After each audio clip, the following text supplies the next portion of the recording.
Gather around, Skol brothers and sisters. This is Skol World, brought to you by Minnesota Sports Talk. Brought to you by, and I got a big treat for you today. I got Matt Anderson.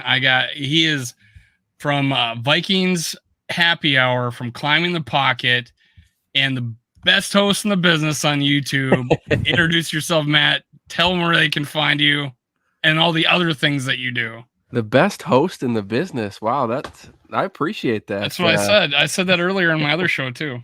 Well, thank you very much. If you don't know, you can find me over on Twitter, @MattAnderson_8. Otherwise, a ton of content pushing out on Climbing the Pocket under Vikings Happy Hour as well, which is the show I host. But just recently, within the last 6 months, writing for the Vikings Wire over for USA Today. Awesome. So you can find a lot of my work there as well with Tyler Fornes. So it's been a crazy ride, but I appreciate you guys having me on this evening. And since Jamie forgot to do our intro video, he is fired, and that's why. Dude, I was gonna do the intro video, and email popped up right over the button and it kept popping up, so I didn't hit it. So we skipped the intro video today, and that's why I was like, whatever. "What?" It's all good. It's all good. So and Matt, Casey is on Casey is on a Jimmy Johnson venture. We can't say anymore, but when you see him or you see him on Twitter, congratulate him on Jimmy John's. Jamie, go ahead, man. At some point, I was just gonna say, hey Matt. So no, thank you for being in here, man. We appreciate that big time. So, like I said right before hopping in here, just like anybody who's first time on this show, I'm interested in knowing what your whole Viking fandom thing, and also like where you at. Are you in Minnesota right now? I am. I'm right outside of Minneapolis, so I'm down here in good old Minnesota, and my Vikings fandom really started back when I was a kid. My grandfather had season tickets back in the Metrodome.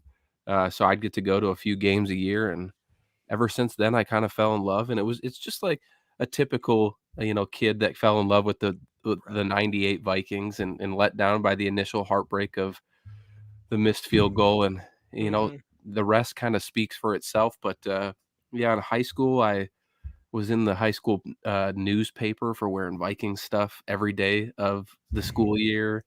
So it stuck with me. You were that Brett Favre kid, but the Vikings version? I wasn't that. But close. I remember that. I wonder what that kid's doing now. He's probably still wearing that jersey. Just some shout outs here.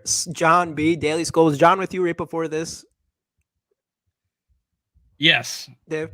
Yes. What's going on, John? Nice to see you in here. Bandito, hammer time. JMO, is that a ham jersey? Let's go. Yeah, we'll get into that pretty quick here. It's the greatest day of his Skol life. TY, right what's now. going on, man? CTP in the house. Let's go. Oh. So, yeah, I guess we'll just dive in right away with the stuff that has happened today. We signed Brandon Powell, as well as, what is the other guy's name again? The linebacker.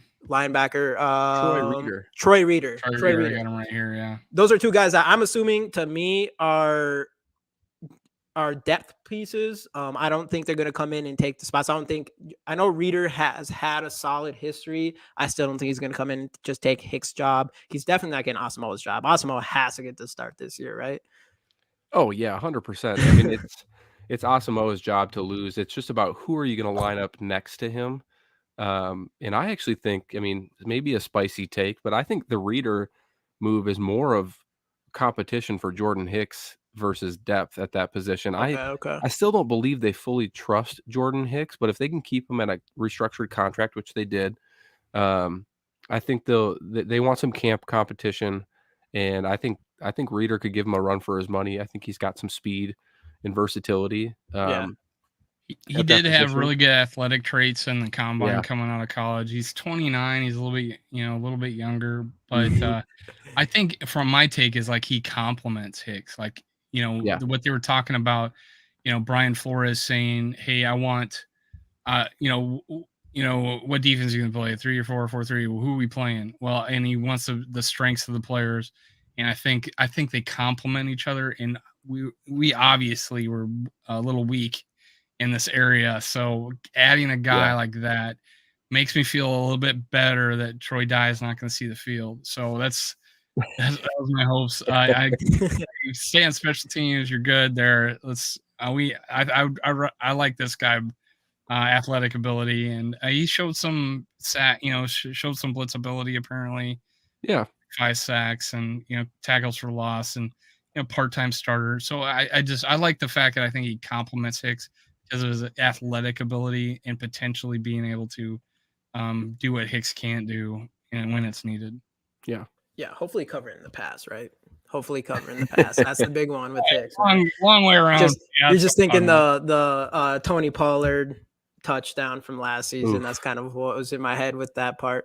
But yeah, so that was just a bad defensive scheme. It was so bad. Yeah, it was a scheme. Next year we're gonna come out swinging, and our defense is gonna be top 10 probably, hopefully. Yeah. So then Brandon Powell. So what's your next year? Where are we at with Brandon Powell? So, I mean, again, in my opinion, it seemed like a depth move. Obviously, today's moves weren't anything crazy except for one in particular that I'll get to after this one. The greatest move of all time. Yeah. Anyways, so what's your thoughts on Brandon Powell? Yeah, I mean, I think, we kind of talked briefly about it pre-show, but it's definitely competition for Jalen Reagor. Powell's got some kick return and punt return ability. He's not going to take that kick return job away from Kene Nwangwu. Yeah. So it's really about, can he take the job away from Jalen Reagor at punt returner? Now, he's got a lot of good traits for a wide receiver. He's a speedy dude. You get the ball in his hand. He could, we could scheme up some stuff for him, but I wouldn't expect him to be wide receiver 3 or even wide receiver 2 for that matter. And I still think they address it somewhere in the draft. But again, depth at the position, familiarity with Kevin O'Connell, obviously back with his time with the Rams. And yeah, it's all about breeding competition when you're getting into OTAs, when you're getting into training camp. And I think that's exactly what this move is. And they're also setting themselves up, by the way, with all of these moves to take best player available in the draft come April. They're filling their depth. They're filling their starting spots.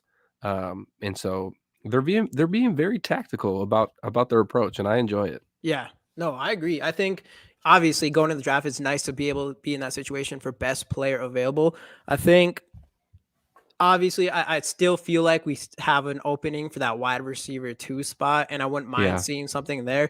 Not just that, even though there's best player available, there does seem to be a massive hole in the defensive interior, in my opinion. So if there is one spot that has to get filled, because I felt like that was a need prior to us losing Delvin Tomlinson, and obviously now he's gone and he was our best player there. Yeah. So we have something there that needs to be filled, which, if we can figure, I don't know how we can even figure something out right now, because all those guys went out and got paid right away, all the ones from free agency. So it might just have to come into the draft. Luckily, I do think there's a couple guys a little bit like in the 3rd round and stuff that I also like. But we do any shout outs yet? Yesterday I made the mistake of letting the chat get too carried away. Yeah. Let's do it real quick. Let's go back in here right now. Hey, JD, Skol me up, baby. What's going on, man? This is the one that was throwing me off for a second here. Can you believe that we wasted a roster spot on hand? Come on. Oh, geez. That's terrible. And if you didn't know, Matt, that he went to high school with CJ Ham. Fullback. Oh, did you? I graduated high school with CJ Ham. That's why this is going to be. So I'll just bring it up right now. CJ Ham had a 2-year extension today. Something I was waiting for. I was always like, I like anybody is just like, what's going on with CJ? I know there was reports saying that they thought he was going to stay around, but just with our whole backfield with Madison getting the extension and Delvin Cook's future still somewhat up in the air, I'd say, right? Yeah. So I was huge. Obviously, I was super excited to see CJ Ham's 2-year extension, because I think, starting fullback, hopefully they say they want to use run game more next year, but also captain of the special teams, a really good special teams player and an amazing leader, in my opinion. So that's why he's worth a spot, Skol for life. Love you anyway, man. Love you anyway. Dave, my guy, this podcast. Yeah, keep going, man. And I have a comment.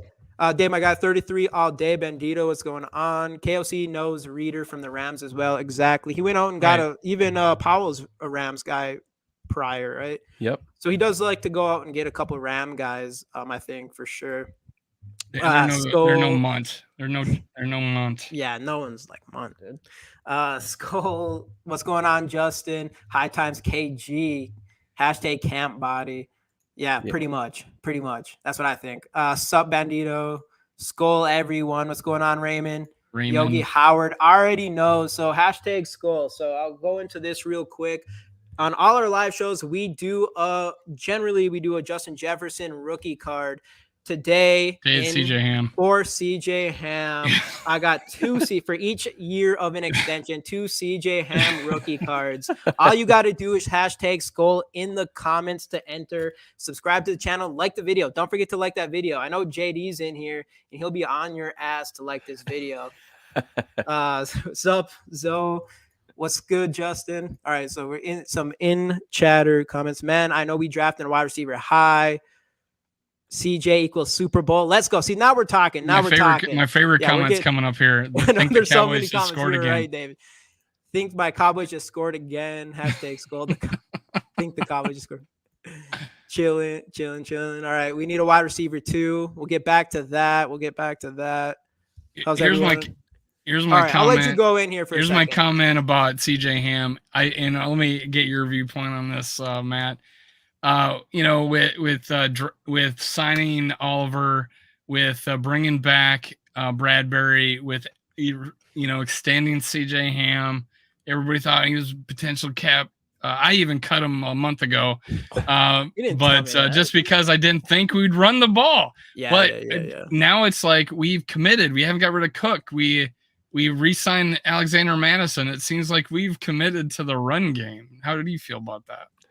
Well, yeah, when you look back at last season, CJ Ham only played 182 offensive snaps for the whole season. When in Mike Zimmer's tenure, he averaged about almost 400. So you're cutting that in half. And so when the offseason approached, I was in the same boat as you, Dave. I'm like, okay, $3 million in our pocket right here. Let's cut CJ Ham. He's been great, but it's a new offense. But this move, they didn't cut him. They stuck with him. And now in the end, they're going to keep him at a lower cap hit anyway. So they're going to, it's a win-win.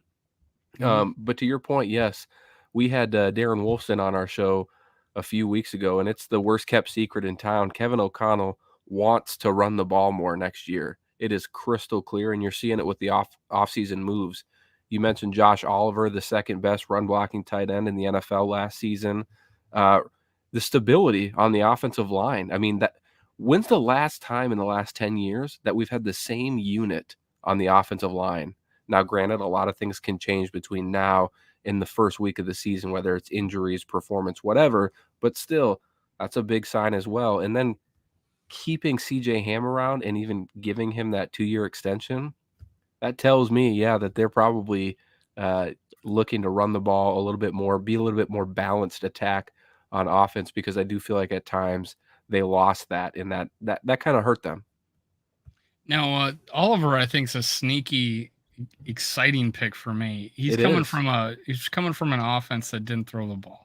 Yeah. And he was a pass catching tight end in college, and was 6'5", ran a 4.6, and honestly athletic. And you go look at his, and I bring this up, people are probably sick of hearing me say this. Go look at his highlight tape, and you see a freaking masterclass of catches. And I think it's probably because his quarterback wasn't very accurate, but he had some insane catches, completely laid out with one-handed catch that was like almost the equivalent, not that close to Justin Jefferson's one-handed catch, but sideways. And he's 6'5" and a tight end. But now we have two guys 6'5" that can run and catch, and both can block. Yep. I think we got I'm optimistic on what this offense is going to look like, the type of balance and explosiveness with all the players we still have.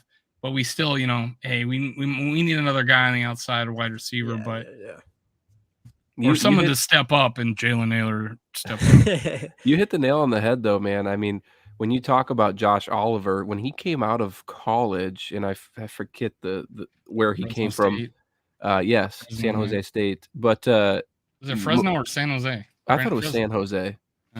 Either way, he's on our team. Doesn't matter what college you went to. But But to your point, yeah, when he came out, it was more so that he was a pass catching tight end, and it's only during his time in the NFL where he really learned how to become that pass blocker, run blocker, physical tight end. So that was just an added bonus, and it's kind of made him, I mean, I do think people could be surprised at his production. I see 22 personnel in the comments here, and yeah, you might see a little bit more of that for sure this season. We got Casey back here. What's going on? Sorry, boy. Little late night furniture moving with one of my friends. Yeah. I owed him a favor, so here I am. We were telling people that you're on a Jimmy John's adventure, and congratulate you on Jimmy John's. Yeah, we were talking about all of Casey, Matt Anderson, Whoa. Casey. Yeah, what's up, man? Yeah, I screwed up the intro a little bit, Casey, but we're all good here. We're all good. We're rolling. Takes practice. Anyways, yeah, back to Oliver though. Yeah, that's the big thing is just his blocking, man. I mean, even besides, like, if he ends up being as good in the pass game as Dave hopes, obviously we got so much going on there, like how much opportunity is he really going to get in the pass game? But any sort of passing catching talent would be great Matt. for us. San Jose State. San Jose. So Oliver from San Jose. I've been saying Fresno for like 2 days. Yeah, for San Jose. But it doesn't matter. Just like Matt said, he's a Viking now. And it is just going to be nice to have as many blockers as you can, especially, I think last year there was just times where Kirk was just getting beat up, and it was just like, why doesn't KOC just throw anybody in their extra bodies to block for him? And we just didn't really see that a lot in those situations. Usually the games where we're just getting our ass whooped, like whether it was Eagles or the Cowboys or something like that, and Kirk was just getting constantly beat up. So I do think like they went out and like, all right, now if anything like that happens again, we can just throw Oliver in there, and you have Hawkinson now as well, and it just adds more to the blocking, and you're not just worried about it's not just our offensive line's job. And same with even bringing CJ in longer and having him as a continual blocker. Yeah, and to just piggyback off that point, the one thing about a lot of our offensive weapons, when you talk about TJ Hawkinson and Oliver and even CJ Ham, they're all versatile in the fact that they can catch the ball too. So we can go up and line up like we're going to run the ball, and any one of those guys can go out and catch the ball and make a man miss and, scamper off for 10, 15 yards, who knows, maybe even more. So yeah. Right. Yeah, you make a good point. CJ can catch. Oliver can catch. Cook tends to fall on his butt, but he still makes amazing catches. Cook's here next year. Yeah. So that's Madison can catch. And Ty Chandler, who I'm high on, it was known for his catching ability at Carolina, even though he's a 4-3 guy, in the fourth Ryan in the 4-3. So there's such, and then Kenny actually surprised me how well he could catch, because he did not do that at Ohio State, right? So the fact that I feel like we can play anybody in there, like everybody at any time. We're flexible. We're not going to be predictable. I think we've improved our offense, even though we lost Adam Thielen. I think we've improved our offense right now. Yeah, I would totally agree.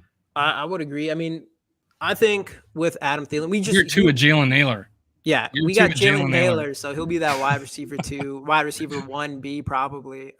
But no, I think obviously, Thielen wasn't as good, or he kind of slowed down last year, but we also didn't use him as much. There's always a lot of JJ, and when Hawkinson came in, it was just a lot of them too. So I do think, if we're going to use them so much, especially if we kind of use our running backs a little bit more, I don't think losing Thielen is going to be that big of a deal for our offense. And that's why I think Oliver getting a guy that can block that well coming in here is actually a huge plus for us. I still do think we kind of need that wide receiver 2 potentially there, and it could be Naylor or it could be someone in this draft. We'll get more into that kind of stuff later. Let me dive right in through these comments real quick, and I'm gonna come back with you with Delvin Cook, because these comments are growing here. I'll say Skol for life. Just FYI, Jamie, this is AKA David. Oh, you said I would block you. No, dude, I'm never gonna block you. I'm not gonna block you. I'm biased. I'm gonna be honest with you. I'm gonna be biased towards CJ no matter what. It's all good. It's all good. I made a comment about how the Vikings did a good thing by letting overpriced veterans was a good thing, or letting them go was a good thing, and was asked who let me out of the kitchen. Why does he assume I cook? Who said that, Sarah? That wasn't us. Someone said that to you? That wasn't Who us. let you out of the Sarah. kitchen? On, That's nasty. That's nasty. What the heck? Someone said, did someone in the chat say that? Because otherwise, Sarah said, I don't think so. Did someone say that? So what did it say? I don't think so. That must have been someone else's. That was in someone else's. That was not. I didn't. Okay. I've never seen anybody say that to her. So Vikings going to run the Maryland heavy I formation. What happens if Josh shines in our offense? Do you think TJ's gets a new contract? Yeah, I can't imagine Oliver's going to come in here and just do like TJ Hawkinson's probably a top 5 tight end in the league. Easily like top 5. 3. Yeah, and I think how old is Hawkinson? 26? He's 26, about to turn 27. About 20, something about like to that. turn. He's so young. Dude, prime. he hasn't even seen. He played for the Lions for his entire career. If you think the offensive cornerstones of this team are going to be Jefferson, Hawkinson, and Christian Darrisaw, most likely, those are the 3 guys that you build around. Yeah, Sarah, and you're CJ allowed. Ham. You're allowed to have an opinion. You have some of the best one-liners of anybody I see in here. No offense to everybody else, but you do. How does it fit with Irv Smith now? I keep forgetting about Irv Smith. He's out. His contract is up. Yeah, and there's no way we're gonna be re-signing him. So anyways, I'm gonna come back to Delvin Cook, which I wanted to anyways. We'll come back to these comments a little bit here. So Delvin Cook, what is your thoughts on Delvin Cook right now? Do you think there's almost, in my opinion, I don't know how we keep all those running backs and now with CJ's extension around at that price with 13 million over Cook's head. Do you still think we end up moving from him in this offseason? I think they're trying to do something, and I don't know if it was intentional by Cook's camp, but like the shoulder surgery, all of a sudden, like you're going to play with that for 3 years. And then when your future is sort of in doubt, you're going to say, yeah, I'm going to get that fixed. Well, he had $2 million riding on it, right? He did it for the $2 million, I think. Yeah. And so I think that's just kind of a weird coincidence, but yeah, I don't think they want Cook around. I mean, from everything we've heard in the media, it sounds like he's had trade value. I think it was reported a 7th round pick, which you're probably not going to take that. But no, I think they're kind of waiting. I think obviously Cook's got a passive physical in saying that. Yeah, and that's the first thing. Right. But you got to find a match too, right? I mean, there's a lot of good free agent running backs. We've seen some go. But there's also a really good draft class as well, and guys that you can probably get in the 2nd or the 3rd or 4th round, and they can step in and contribute and be cheaper than Cook. So I don't know. It's going to be tough, but I would bet he's probably on the roster. But I think they are trying to get rid of him if they can. It's just who can you fleece? There's a little angle of this too, and I've heard other people think the same thing, and that is, one, during the draft and people don't get who they want, that could come about, and then after the draft, both situations could involve next year's picks, would be, if we don't get a quarterback this year, would be super valuable to us next year. Yeah. That is definitely. And then you go into the camp, someone gets hurt. You go in before the trade deadline, someone gets hurt. There'll be, you'll have some willing partners probably then. Who wouldn't want Dalvin Cook if your number 1 guy goes down early in the season? That's the kind of things we might be looking at. Yeah. Speaking of trades, I saw this one pop up, and I'm just kind of curious what the thoughts are here. I don't know if you guys talked about it yet. Trade Cook and Hunter. I want to talk about Danielle Hunter because it's been so quiet on Danielle Hunter as of late. I know I saw some reports as of late. Again, I don't know, on Twitter these days, I don't know what to believe and who's just making stuff up for clicks. But I saw someone saying that we've gotten offers for him and he's not going to play under his current contract, which I believe that 100% because I know they kind of said with the way his contract was structured that this year was basically going to be like we can't cut him because we had taken on a bunch of dead cap. and he wasn't going to play for what, $5 million or something because he's outperformed that. So I'm curious what you guys think is the plan with Danielle Hunter right now. I would love to keep him, but I mean, if someone comes in and offers you a first-round pick for him, do you do it? If I was going to answer that one, I would. That's a hard one. It just depends. I think Hunter's more valuable than a first round pick. It depends what we were using that for. I double down on this. Like if we got rid of Hunter, we would have, and assuming Zadarius Smith, that's another one. Like who knows what's going on with that? Assuming he's gone, now we have Davenport. I know that. But he just had a sack last year, half a sack last year. Our pass rush would not be looking good at all. And I've said this before, is we've been extremely lucky in the pass rush area, other than 2020, which was terrible. So one of those years was terrible. So I just do not. I do not think it's a good idea to go on from here without a pass rusher, especially one that is as talented as Danielle Hunter. The chances of us finding someone else with that kind of talent is extremely slim, and it would be so hard to get rid of them because, if we use it and we use it to go get a quarterback or something like that, I get that a little bit, but our defense is just going to be hurting a lot worse than it already is, and it's an area that we obviously also need to make better compared to anywhere else on our team probably. What do you think on that, Matt? Yeah, so the weird thing is Danielle Hunter kind of got old in front of our eyes real quick, and he's 29 years old already, and while that's not super old, I still kind of think of him in this light that he's 24 or 25, and I constantly have to tell myself that he's not. He's still a very good player, and I agree with you, Casey. I don't think he's going to play this year under his current cap hit, and so whether that's a trade or whether that's just a new contract for him to kind of ride his, next 2-3 years out. But one thing that kind of interests me with Danielle Hunter and even Dalvin Cook to a certain extent is I was talking with the person I do my show with, Miles Gorham, and he kind of proposed if the Vikings maybe would do a Buffalo Bills style trade in the NFL draft where they package some picks and a player to move up into the teens. And then from that point forward on draft night, they can leap into the top 10 and try and get one of these quarterbacks. So that is where I'm thinking it's going to go right now. Yeah. Because it's just been too the draft is a month away. Right? It's too quiet. Something is going to give here. And they haven't even done anything with Brian O'Neill's contract, which that's weird as well. That was the one switch that was supposed to be immediate. Yeah, we need cap relief. Boom. Let's do it. Exactly. It ended up being Kirk, surprisingly. Yeah, I know.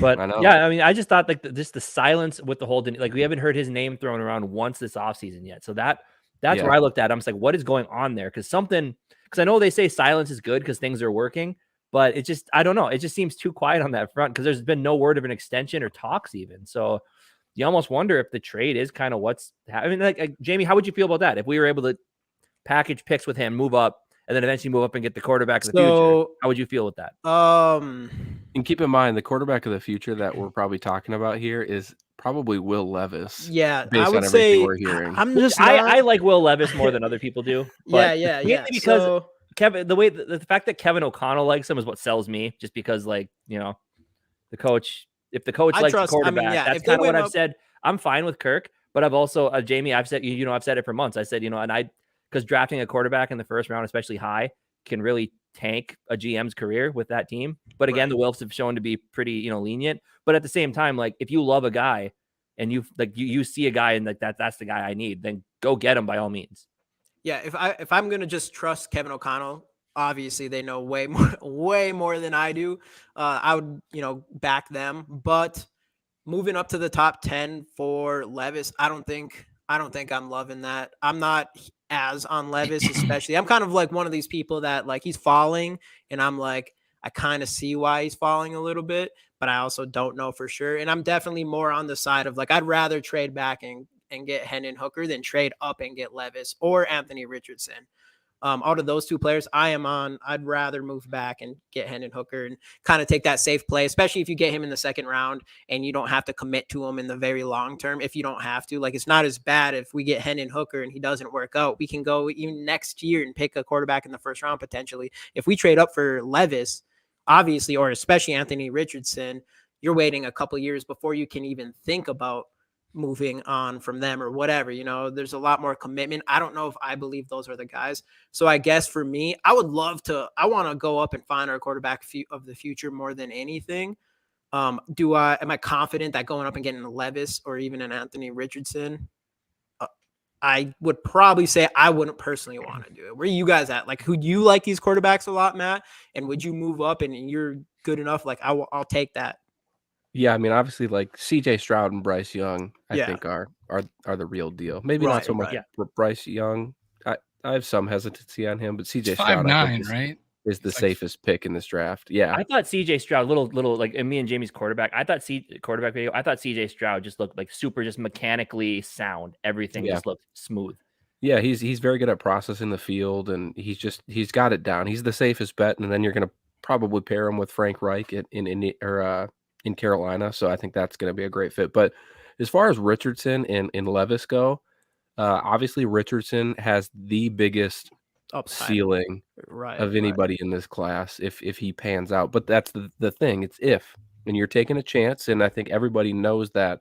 And so when we think about the Vikings situation in particular, it's a great landing spot for either Will Levis or Anthony Richardson because Kirk Cousins is the quarterback this year. There's no disputing it, especially with what they did with his contract. Mm-hmm. Like, he is going to be the guy week one, and barring injury or just a failure of a season, which I don't see happening, like, he'll probably start the whole way through. And so if you have guys like Levis or Richardson, you really can get them in the building, work with them, get them mechanically sound. And that's the big thing with Levis. Levis has some, like, I don't know if you guys subscribe to Luke Braun's Patreon account, but he walked through a lot of these quarterbacks, and Will Levis, a lot of it's just little tweaks that are very, very fixable. And, a year not playing, sitting behind Kirk Cousins with Kevin O'Connell, like, that sounds like a dream scenario in my opinion. And I'm willing to take that shot to find that quarterback of the future. Yeah. And I know it can set you back, but what else do we have at this point? Yeah, there's nobody behind Kirk. Yeah. Right. How about a little bit of pick gymnastics, right? So we do the whole Lamar Jackson thing. We sign him to that offer sheet. Baltimore doesn't match it. Go into draft night, trade Danielle Hunter for a first round pick. Just eat the first round picks right now. Trade them both of the first rounders. Trade Kirk over to the Jets for a first round pick. Still a first round pick. Get Lamar Jackson that first rounder. That's the way to go about it. We're done. Someone trade. There we go. Super Bowl, like, dude, 4 of them. Why are you not a GM? And then we're good to go. Dude, what's Quezzy doing? To tack on to what Matt was saying is this could be talked about before the draft. Like, we could be saying, hey, we could be getting calls about, hey, we want to look at Danielle Hunter. What would you take for him? I'm like, hey, still interested, but we might be, we might want to trade up to get a particular player. Everybody will know it's a quarterback, but before the draft, and if that happens, there's going to be phones ringing, and they'll be saying, hey, you want to go ahead and do this? Yeah, I could see that happen. I would lean towards that we're not going to do it. They're not going to fall far enough for us. And I feel like we're in a situation where we do have 2 years where we go get our guy and not overspend for him. And I think, I think that next year quarterback draft has a lot of guys that have already produced that, that they're not coming out of nowhere or they've had a good track record, and it's going to be pretty deep. That's what I'm hearing. I've seen a few. I'm not deep into it yet, but it's looking pretty good. And I think Danielle is in their plans. I honestly think that, hey, he's in our plans. We can't get rid of both Zadarius and Danielle. Zadarius is still here. Yeah. See, that's what is going? Like, I'm so confused. We could get rid of both of them or keep both of them, just like Dalvin Cook. It is really eerie to not hear a damn thing about Danielle Hunter, though. But that's the way it's been, right? Like, he doesn't talk. He doesn't say anything. He doesn't burn a bridge. And he's been taken advantage of almost these past few years. And I'm surprised he doesn't want to leave. Yeah, honestly. But hey, he got hurt for a year and a half, and I think he sees the. I heard Rick Spielman over this weekend. He was on NFL radio, and he was talking about how he liked to sign people a year ahead of their last year of their contract because, hey, we're taking a risk on you long term. Here's money that you can count on that you may not have next year if you get hurt. Yeah. Right. So, hey, let's do it now while you're still healthy. And I think that's what he's done the past few years, and we're seeing, and that's why we had these aging players. But right. Well, that was Daniil's first contract, honestly, right. a very under the market deal where he outperformed it after 2 years, which kind of led us to the situation we are in now with his injuries. It really all added up there. But yeah, Dave, that's pretty much exactly how that first contract went down. And Spielman was a master at that. One thing I'll say quick about, because you mentioned the quarterback class next year, and it is good. I mean, there's Caleb Williams, there's Drake May, mixed feelings on Bo Nix, but that's another guy that's out there. But I will say it'll likely be harder, I think, to get those quarterbacks next year because they have produced and they're very clearly good. So the asking price might be a little bit more expensive, but we might not be picking at 23. We might be picking at 17, 18. Who knows? Like or have more everything's picks. different. Or 32. have more picks. Probably 32, right? 32, Or let me throw something We're at you picking guys. 32, Matt. Yeah, easy, we all know 32. that. Come on. So next year, 32. Put it in the books right now. What if the Vikings I'm just feeling it out. What if they trade back from 23 and all they get is like a third and a future first? Are you guys in for that? Yeah, because future, like next year first? Yep. Sold. Oh, yeah. So then yeah. you got two first. I would say so. Yeah, I would. But I mean, you're playing you're showing your cards a little bit. Right, like right. if you do that move, everybody in the NFL knows what your plan is next year. And I would feel much better with a second and a future first. That'd be ideal, sure. But no, then you're banking that the Bryce Young led Houston team. Bryce Young plays solid. He does pretty solid enough to be like, all right, this is our guy in the future. They still come in last place. We trade both our first round picks and whatever else we have to go get Caleb Williams. And then boom, we're good. We're set. That's the game plan. But that'd be the thing. You would need a team like Houston to get that first overall pick. That's pretty much like the one so team that there's a chance to get up there to go get him, And next year we're in a situation where we have cap room in 2024. We have cap room in 2025, and those first round picks we'd be giving up to go up and get our guy it won't be as scary because we can put a good team on the field with the amount of cap room we have. But we won't have Kirk though either at that point. Most likely we won't have Kirk. So whoever we pick up, he would be playing behind someone that's probably worse than Kirk. Yeah. Which is hard to do. What teams next year? All you guys feel like extension's not going to happen. Like 1 year will not happen. I don't think I feel like this would be the year to do it. I think it would have been this year is when you'd give the extension, especially because if we don't. Yeah. But it's still this year, and it still can happen. It just they did what they were going to do, just didn't give him an extension. If they gave him extension, they would have did this, right? They would have put those void years on. They could still add that, and that's all I'm saying. It could still happen. Matt, were you about to ask which teams realistically might need a quarterback next year? Yeah, because I don't think there's many. I look at, for me, and I hate to do this because I'd hate to see it happen to the Bears, but I could, like the Bears this year, they're looking right now. They're like, Justin Fields, we're getting you everything you might need.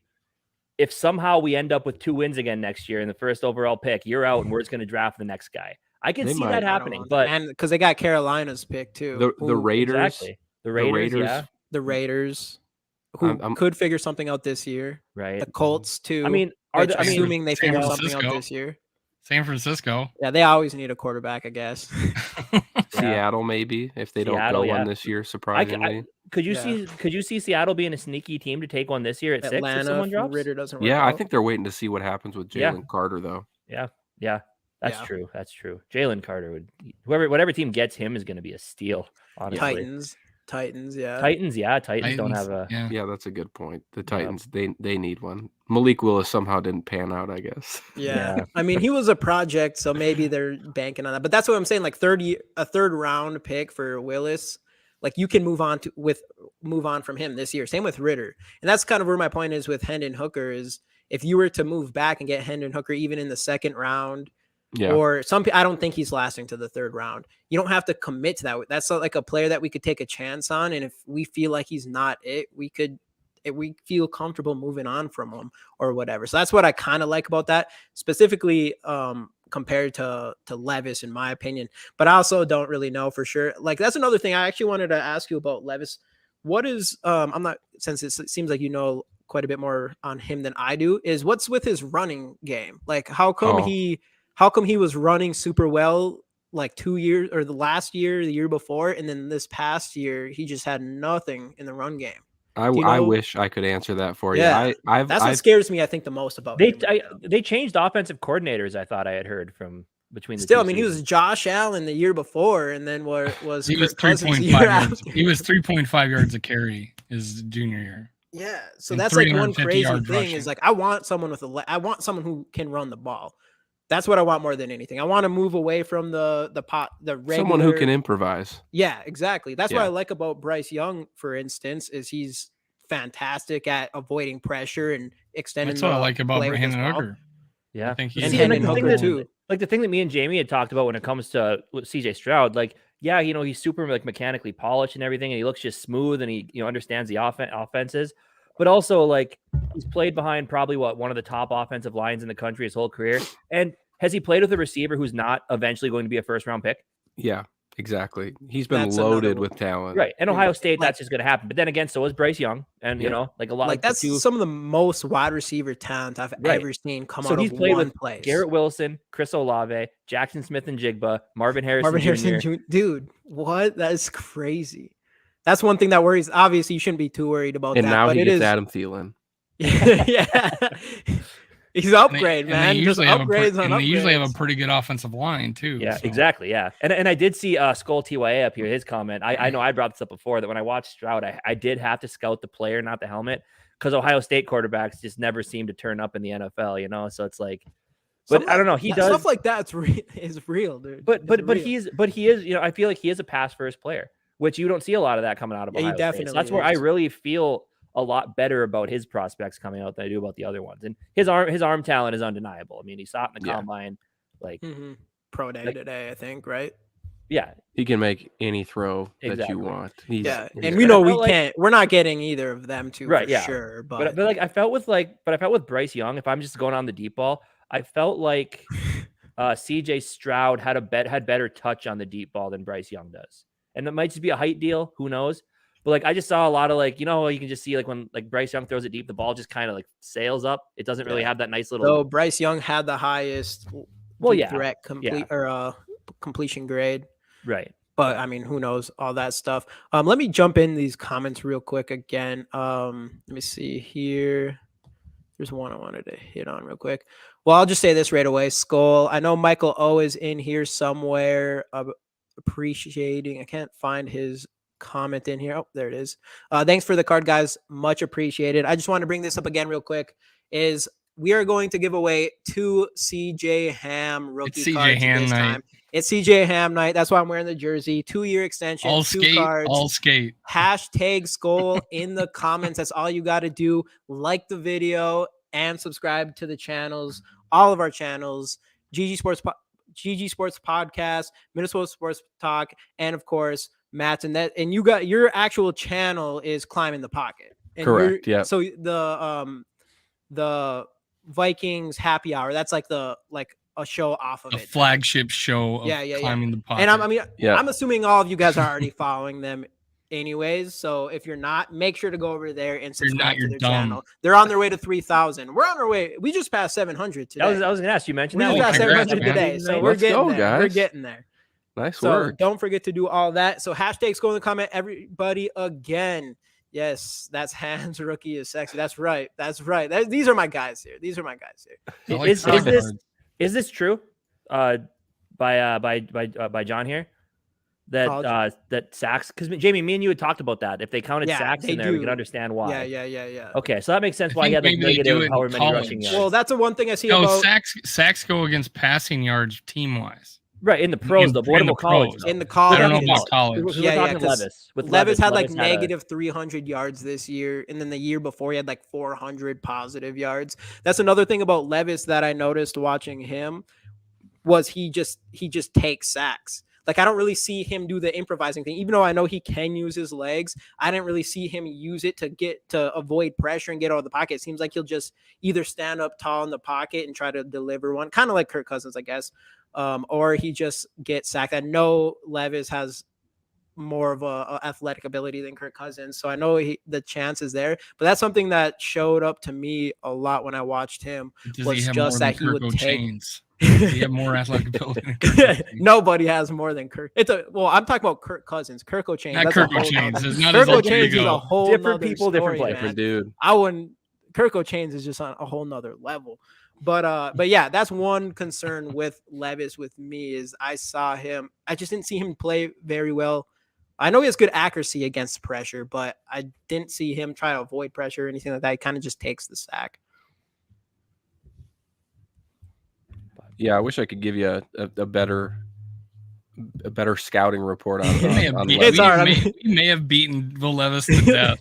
We may have beaten Will Levis. I've refused to watch the quarterbacks because I don't want to get excited about the possibility that it happens. I'd much rather go back and be like, oh shit, we actually got him. Yeah. And then you start, and then you dive into their highlights and stuff, and you're like, when me and Jamie did our quarterback video, when me and Jamie did our quarterback video, and like when they kind of talked about Kevin O'Connell liking Will Levis, that's what I'm just like, oh, okay, Will Levis is him. Okay, just automatically just says. Watching a highlight video of Anthony Richardson is ridiculous. Even though he's got a lot of flaws and stuff, but his highlight videos obviously are like and that's the thing, and crazy to watch. It's amazing. I think I said this during me and Jamie's quarterback video is how, like, when you look at Levis and look at Richardson, like, I think what it is Richardson's ceiling is so much higher than Levis's is. Yeah, but his floor is so much lower. Like, Levis is like that safe quarterback who it's like he might just end up being like a prototypical franchise quarterback you keep around. He's nothing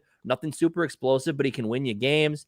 And he might be better. You never know. With Richardson, it's like, God, you bring him in, it's either he's going to figure it out or he is just going to completely tank and we're done for.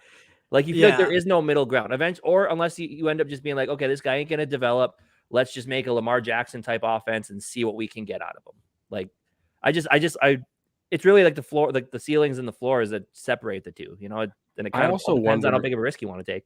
I also wonder if the Vikings are pulling, I don't know if I tweeted this or put it in a DM with just somebody I was chatting with, but back when they showed all that interest in Joe Mixon, as almost as a distraction to, put people off their trail and then go draft Dalvin Cook. I wonder if they're doing the same thing in a sense with Will Levis, to be like, yeah, we like Will Levis.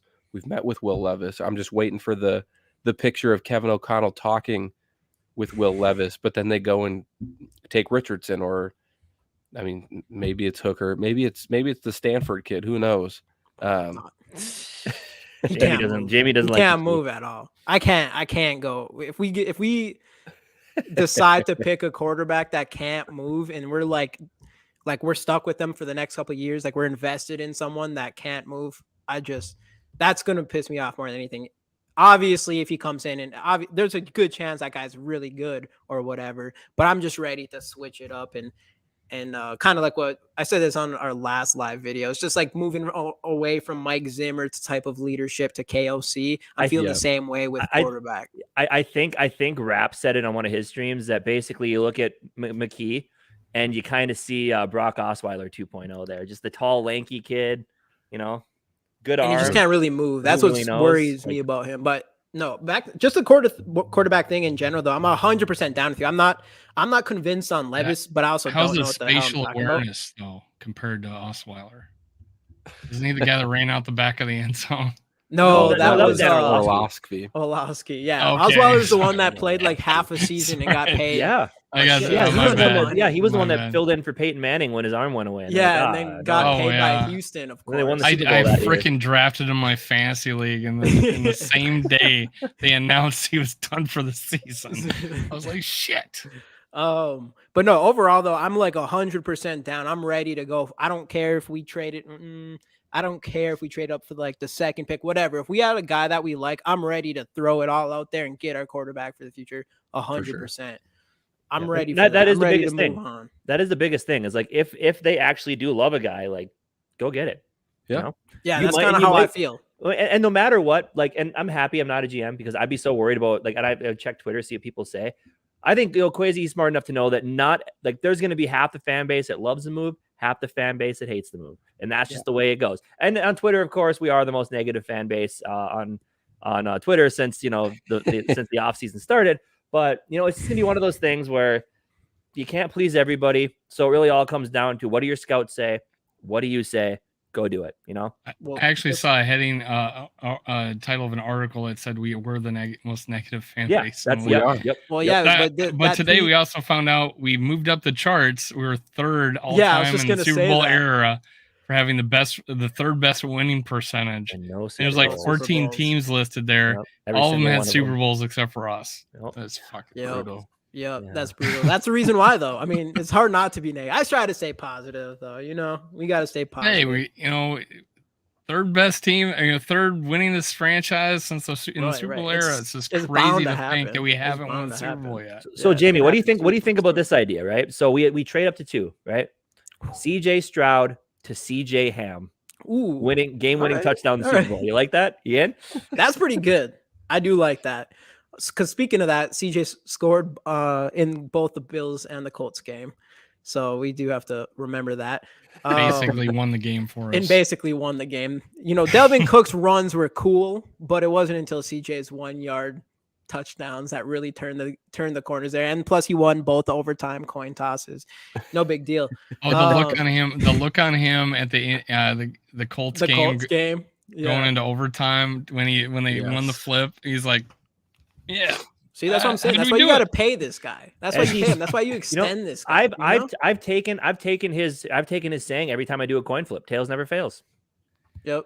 And then the other guy. It's like well, you remember Randy Moss saying to Culpepper, what do we always call in Madden? And it's Tails.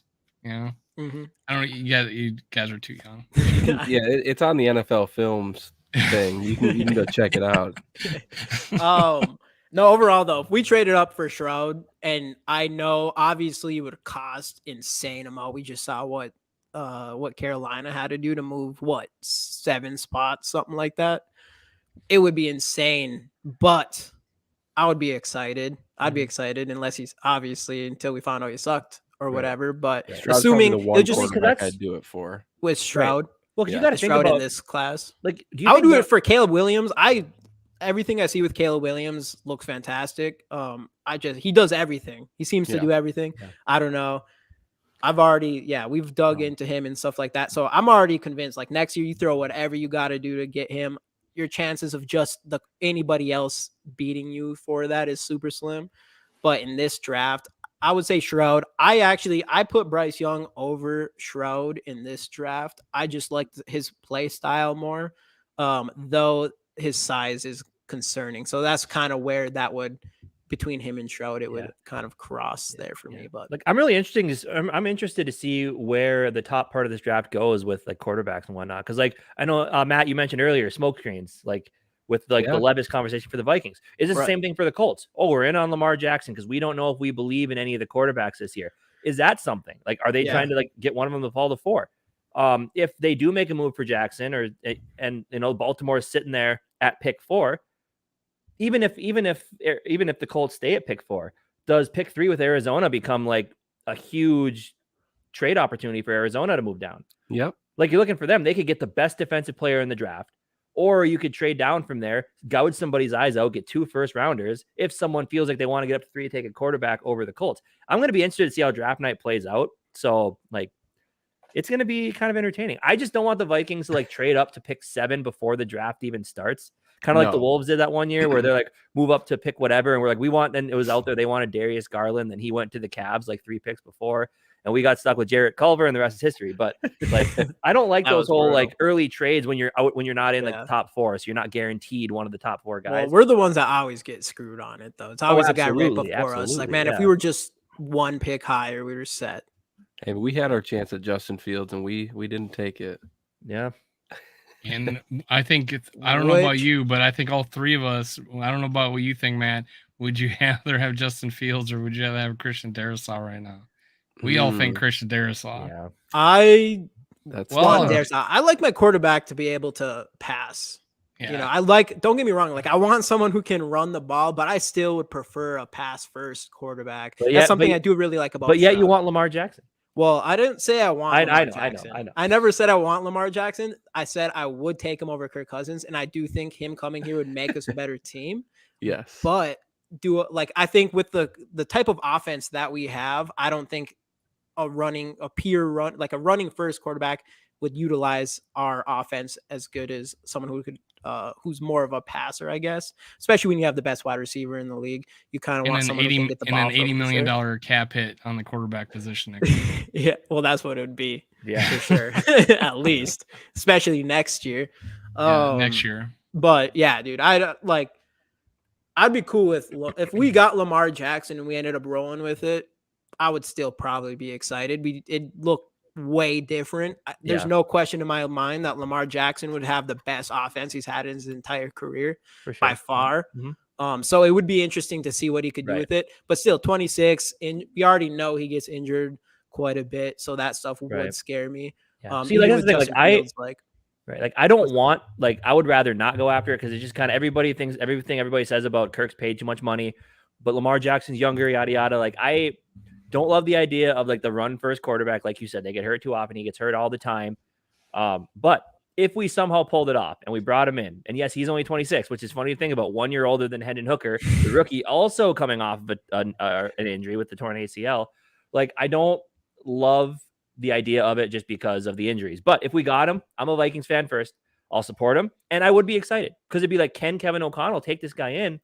Well, can they figure something out with him? Can he fix the throwing mechanics, especially with a guy like Justin Jefferson? So like, and we've never seen that type of talent at quarterback. Oh God, no. Like, I don't want it to happen. In my life, I don't think. Right? I just pull out the calculator, and I'm like, and it blows up and explodes. And I say this too. I'd rather have 17 games of Kirk Cousins than 12 of Lamar Jackson. Absolutely. Yeah, because I would want 12 would be 12 because those other 5 games are going to be Nick Mullins. There's going to be a day where we look back and, you know, regret that we didn't appreciate Kirk Cousins' stability a little bit more. This chat's about to explode, man. Did they? No, it is. I'm sorry. I'm so sorry. Did they not like Kirk Cousins in this chat? Like the 75% are completely out. Completely out. Yeah, that's the vocal minority. Yeah, probably. We got a minority. I want to. And I'm kind of not on Kirk. I'm definitely like, it's a little slow tonight. I guess I'm ready to go away from Kirk Cousins. I don't think he's that guy to win a Super Bowl. Rap must not be here.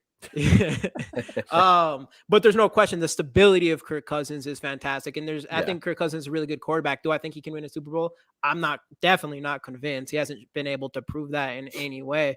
Well, it's one of 32 teams. If you say you can't win a quarterback, win a Super Bowl, then most likely the odds are against him winning the Super Bowl. So it's pretty safe. Well, I mean, one playoff win in a 12-year career just throws me Lamar. Lamar has like a 4-year career. Anyways, who's this Dylan guy in the comments? What do you say, Matt? You have a great radio voice, but you gotta go. Dylan, what the heck? Doesn't like the Kirk Cousins talk. I'm guessing that's gotta be it. Yeah. Wow. See, I tell you. So that's what I'm saying. It's don't even bring it up, Matt, in here. No. But there's a real good chance that we draft a quarterback and they suck, and now we're going through like five years with no stability at quarterback, and we do look back. That was kind of nice having Kirk Cousins. But in my head, I'm like, I don't even care. I just want to win a Super Bowl, and I don't think Kirk can do it. So if we take that chance, I think I'll be able to swallow that pill of And if I remember right, Matt, you're not a big Kirk. You're not like, hey, I want to keep Kirk Cousins even one more year. You're like, you're just he's ready for a new quarterback. Yeah, just the fact that you said something nice about Kirk Cousins that one day we'll realize we didn't appreciate him enough. And by the way, like you gotta go, Matt. Notice how I just said appreciate his stability. Yeah, stability, not even his talent. Performance. Stability. The fact that he doesn't get hurt. You gotta go. That voice, although it lulls me to sleep and tranquility, and the radio and Wolfman Jack going on, you're out of here. Yeah. Gone. Hey, we can all admit Kirk has. I mean, that dude doesn't get hurt. This guy's an Iron Man out there. And he definitely puts himself. I think this right here just like perfectly just kind of should explain the Kirk Cousins career here. It's like definitely don't hate him. Plays his heart out for us for sure. Just ready for change. Like if you watch the guy play, like I remember watching. This is a softer stance by Skol Mafia. Yeah, I know Skol Mafia. That was softer stance by Skol Mafia. But like I just look back. I just look back to last year was at the Giants game where Kirk threw a dime and just got rocked right in the gut. Yeah, and just gets right back up and keeps going. The guy literally doesn't get hurt. Just like John said, he might have adamantium bones. Who really knows? Yeah, it is crazy how many hits he takes. We're probably not going to deal with that at quarterback in the future when we do take this chance at someone new. But let's we're going to start wrapping this up. Again, everybody, moment we've all been waiting for. 2 CJ Ham rookie cards, 2-year extension. Hashtag Skol in the comment, like the video, subscribe to our channels. Everybody's channels in the description, so you can easily look down there to go do that. We'll give you, I don't know, like a minute. Hashtag Skol in the comments.